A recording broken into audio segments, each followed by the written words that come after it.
Ram Narayan Ram. Meditation કરવા માટે સૌથી પહેલા આપણા દિલમાં ભૂખ જાગવી ખૂબ જ જરૂરી છે, ત્યારે જ મેડિટેશન કરવું જોઈએ। જ્યાં સુધી એ આંતરિક ભૂખ નથી જાગતી ત્યાં સુધી એ શક્ય નથી। આ બધું આપમેળે થતું હોય છે। આપણું શું કરવું એ માટે આપણામાં વિવેક બેસેલો છે। વિવેક જ આપણને કહે છે કે મુશ્કેલીઓ આવે છે, દુઃખ થાય છે, પૈસાની અછત થાય છે, મૃત્યુ પછી મુક્તિ મળતી નથી, મોક્ષ પ્રાપ્ત થતો નથી અથવા કોઈ રોગ થાય છે। આ બધાના એકમાત્ર ઉપાય છે મેડિટેશન। બધી બીમારીઓ માટે એક જ વેક્સિન છે મેડિટેશન।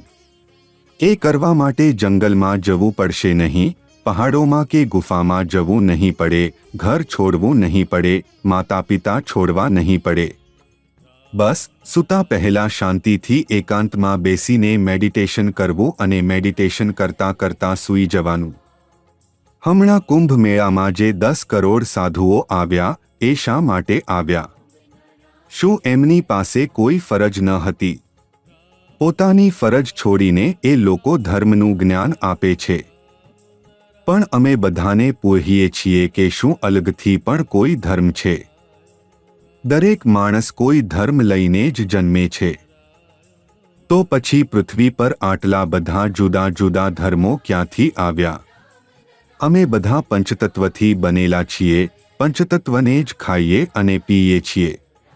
આ સાધુ સમાજ કહે છે કે સંત બનવા માટે ઘર છોડવું પડે, સમાજ છોડવો પડે, માતા પિતા, કામ, ફરજ બધું છોડવું પડે। તો આ કયો ધર્મ થયો? આ કયો માનવી થયો? આવા લોકોને ક્યારે મુક્તિ મળવાની નહીં, મોક્ષ મળવાનો નહીં। કોઈ પણ કેટલોય મોટો સાધુ કેમ ન હોય, અમે કહીએ છીએ કે એમાંથી કોઈને પણ મુક્તિ કે મોક્ષ મળવાનો નહીં। એ બધા સમાજના દુશ્મન છે, પ્રકૃતિના દુશ્મન છે। દરેક ધર્મના ઠેકેદાર જે મંદિરમાં, મસ્જિદમાં, ગિરજામાં જાય છે એ બધા ધર્મના નહીં પણ સમાજના, દેશના, પ્રકૃતિના અને આકાશના દુશ્મન છે। જુઓ, મોક્ષ અને મૃત્યુ અલગ અલગ વસ્તુ છે। જે જન્મે છે તેની મરણ નિશ્ચિત છે, પણ મૃત્યુને મોક્ષ નથી કહી શકાય। કારણ કે મૃત્યુ પછી આપણે ક્યાં જઈશું એ વિશે આપણે વિચારીએ તો નથી। આપણને લાગે છે કે આપણું જીવન એ શિક્ષણ કેન્દ્ર છે, અહીં શિક્ષા લઈએ છીએ, પરીક્ષા આપીએ છીએ અને પછી રિપોર્ટ કાર્ડ લઈને પાછા ત્યાં જ જઈએ છીએ જ્યાંથી આપણે આવ્યા હતા। પૃથ્વી દરેક બુદ્ધિજીવી વર્ગે પહેલા તો એ સમજાવવું જોઈએ કે આજ દિન સુધી પૃથ્વીનું સમાધાન શા માટે થયું નથી? એ કોણ કરશે? આજે આપણે જે સમાજ વ્યવસ્થા બનાવી છે કોઈ માટે પણ કલ્યાણકારી નથી। જો કોઈ કહે કે એમને આ વ્યવસ્થામાં કોઈ લાભ મળ્યો છે તો એ ખોટું બોલે છે। આ વ્યવસ્થામાં માત્ર વિનાશ છે। એમાં એટલા બધા લૂપહોલ છે કે પૂર્ણ શાંતિ મળવી અશક્ય છે। એટલે જો પ્રકૃતિને સમજવી હોય અને જીવનને સાચી દિશા આપવી હોય તો આપણા મહાગુરુએ આપેલું બીજ મંત્ર રામ નારાયણ રામ સાથે તમારે જોડાવવું પડશે। આ મંત્ર જીવનનો સાચો માર્ગ બતાવે છે। જીવનમાં જે પણ સમસ્યાઓ છે, દુઃખ છે, તેનો ઉકેલ જાતે જ મળવા લાગે છે જ્યારે તમે આ મંત્રનો જાપ કરો છો। એટલા માટે સમય બગાડશો નહીં અને તરત રામ નારાયણ રામ સાથે જોડાઈ જા।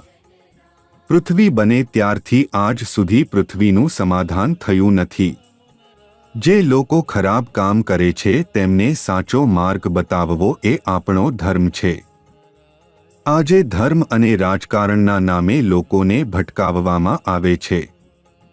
તેમનું મૂળ જન્મહક જે કે પ્રકૃતિનો ધર્મ છે એને મેનમેડ ધર્મમાં બદલી નાખવામાં આવ્યો છે।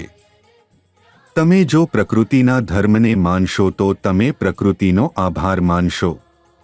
પ્રકૃતિ જ તમારું ધર્મ છે, તમારું કર્મ છે। એકવાર શાંતિથી બેસીને વિચારો કે તમને પ્રકૃતિ પાસેથી શું મળ્યું છે। તમે જો પ્રકૃતિના ધર્મને અનુસરો છો તો તમને શું મળે છે અને શું નહીં મળે એ તરત સમજાઈ જશે। કારણ કે પ્રકૃતિને ઝડપથી કોઈ સમજી શકતું નથી.